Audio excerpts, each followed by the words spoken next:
Number 9, Bangladesh. বন্ধুরা, পৃথিবীর সবথেকে শক্তিশালী 10 মুসলিম দেশের তালিকায় 9 নম্বর অবস্থানে রয়েছে বাংলাদেশ।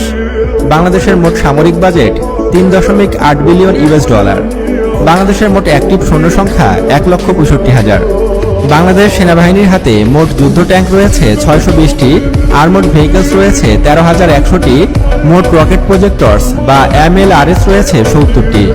তবে বাংলাদেশ সেনাবাহিনী শক্তিশালী হলেও বাংলাদেশের বিমান বাহিনী কিন্তু খুবই দুর্বল। বাংলাদেশ বিমান বাহিনীর হাতে মোট এয়ারক্রাফট রয়েছে 204টি, আর এর মধ্যে ফাইটার জেট মাত্র 44টি। বাংলাদেশ বিমান বাহিনীর হাতে MiG-29 যুদ্ধবিমান আছে মাত্র 8টি, আর এই 8টি যুদ্ধবিমানই বাংলাদেশ বিমান বাহিনীর একমাত্র সম্বল। যুদ্ধবিমান ছাড়াও বাংলাদেশ বিমান বাহিনীর হাতে আরও 77টি হেলিকপ্টার রয়েছে। আর যদি বাংলাদেশ নৌবাহিনীর কথা বলা হয়, তাহলে বাংলাদেশ নৌবাহিনীও কিন্তু বেশ শক্তিশালী। বাংলাদেশ নৌবাহিনীর হাতে মোট যুদ্ধজাহাজ রয়েছে 112টি, এর মধ্যে সবগুলোই বর্তমান যুগের আধুনিক যুদ্ধজাহাজ।